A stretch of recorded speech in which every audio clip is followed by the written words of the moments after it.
Hello, my friends, and welcome back. Thank you for being with me again today. Today, I will provide a clear example of how American slash British, in this case, journalism is conducted. And this is a situational kind of journalism. That means I use a certain kind of tactics when I interviewed my boys, and a different kind of tactic when I interview the people that I have to smear and portray as being evil, and maybe they are. Nevertheless, if you would use the same tactic that these guys use in discussing issues with the people they don't like, and you would use that with people like pressing, and not only pressing is always good. Being rude and getting personal. Then if you would apply that to your boys, then your boys will need some IQ points, and they cannot get those neurons because they're lacking them. So that's why the easy questions are provided. I don't have to provide names because you know who I'm talking about. Any on this side. All right, so I watched many interviews conducted by British so-called journalists. Some of them are, they have these kind of things on their shoulders, but you don't see them because they don't wear the uniform. And I watched interviews conducted with, for instance, Vladimir Putin, a lot of them, Sergei Lavrov, a lot of them, Mahmoud Ahmadinejad, the former Iranian president, the foreign minister of Hungary, for instance. And why I mentioned all these guys is because they are considered bad dudes. Oh, I also watched a lot of interviews of Marine Le Pen from France, and all these are considered bad dudes. So then everything goes. Rudeness and being obnoxious and pushing and claiming and ad hominem attack on personal, obviously, and stretches, lies. I have this article, not article, I will upload this link to this video in the box below. And there would be an interview that a journalist, quote unquote, from Britain, from BBC, interviewed Lavrov a day or 2 days ago, I think on the sidelines of the St. Petersburg International Economic Forum. And this is an example. This is like, how should I put it? Investigation 101, or maybe journalism 101 and slash not to do it this way. And this is the exact example I can use, so you can go through it.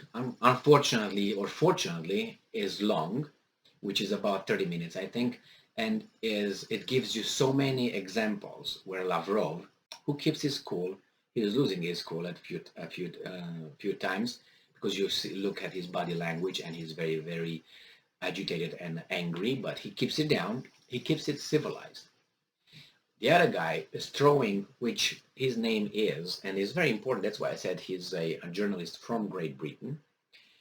And I know the guy, I watched him asking questions many times, especially when Vladimir Putin has his annual question marathon, about 4 or 5 hours, and so on. So this is this guy's name is Steve Rosenberg. Now it's needless to say that he's Jewish. He's another Zelensky, and he is a Russia editor of BBC News. So he was, he said, had previously been its Moscow correspondent. He said, Zero, I'm reading his biography. I knew that before I went. I read this for you. Rosenberg grew up in Chingford, East London. He's Jewish, 1984. His great-grandma, blah, blah, blah, blah, blah. Okay, he's coming from Belarus, and he's nevertheless. Why I said he's Jewish? I don't know. Sometimes it's good to show, for instance, Stalin being a Georgian, or Kaganovich being Jewish, or all these guys. So you can sometimes uh, connect some dots or make some logical reach certain logical conclusions. Now, this video that I found and I watched last night is coming from a site called True Info, and it is I will, as I said, I will upload it in the description below, the link. And this is the title: "I don't care about your eyes." And his Russian Foreign Minister Lavrov gave a very tough interview to a BBC journalist. Okay, so this is it. What's going on over there? This this journalist, he starts history from February 24th. That's where he liked to start history. Lavrov lectures him again, but he is not listening at all. Lavrov asks him a lot of questions about if certain things were reported in by BBC in Great Britain, at which Rosenberg, is that what his name? I don't want Steve, I think Rosenberg, right? He doesn't answer them because the answer would incriminate Rosenberg, yes, would incriminate him, and he's smarter than that. This is the guy, just so you know who I'm talking about right there. Right there, there's the guy. All right, Rosenberg. All right, so he avoids questions because by not answering, and Lavrov said your answer is no or yes, depending on the question he asked. And he said, you don't answer because it's like, you're not going to report this. You report, and he said, Lavrov at one point states that you're here trying to, squeeze some remorses from me regarding the invasion of Ukraine, so you can go and invasion. He doesn't call you invasion, and he explains why. It's very revealing, not only because of how Lavrov takes this guy to task, but it's how Lavrov provides a history and argumentation for their actions, and it's very revealing. He talks about the coup that occurred in 2014, I think in the 21st of February 2014 it was, in Kiev, helped by the foreign agencies. He called him out. He doesn't say anything because he knows it's true. He calls him out about the Crimea referendum. He calls him out about the Ukrainian government then that took illegally control of Ukraine through that coup, banning Russian language. The journalist shuts up. He talks about all these things that you like to start history as they always like. Watch other interviews with others, with Ahmadinejad, with others. Watch how they start a history at one point and ignore everything else. And they always do that when you talk with this kind of people, because they don't like that would destroy their argument if they take everything into consideration. So it's preferential argumentation. So it's very interesting. He asks Rosenberg a few questions like, okay, I want to know how your logic functions so I know how to answer and how to, to make you understand. Rosenberg does not answer.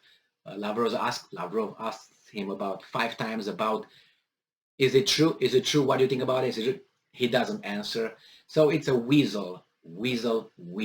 I know he was weasel from about, I don't know, 5-7 years when I started watching and seeing this guy's questions and how he gets slapped around by Putin, for instance, when he asks his questions during those media,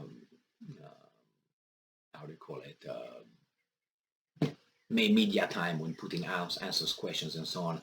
Very revealing. Watch it, and when you watch it, just make this mental exercise.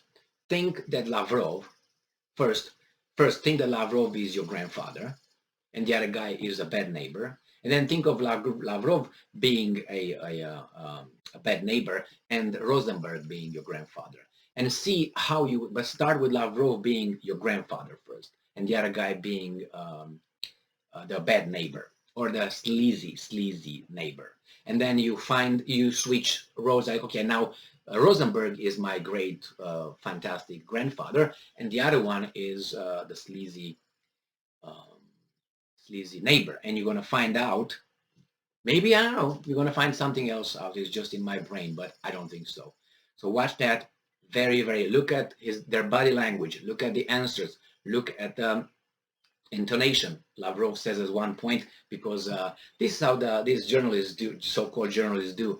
They say, well, in Western's eyes, you guys are doing this. And Lavrov said, I never heard him being so tough or direct. I don't care about your eyes. I don't care about how we look in our eyes. And like they say, you guys are lying. And so watch it. Very, very revealing. As I said, grandfather, sleazy neighbor. Grandfather, sleazy, switch. Thank you very much for being with me again today. I will upload the link in the description box. Stay strong, stay smart, look for the truth, and be just.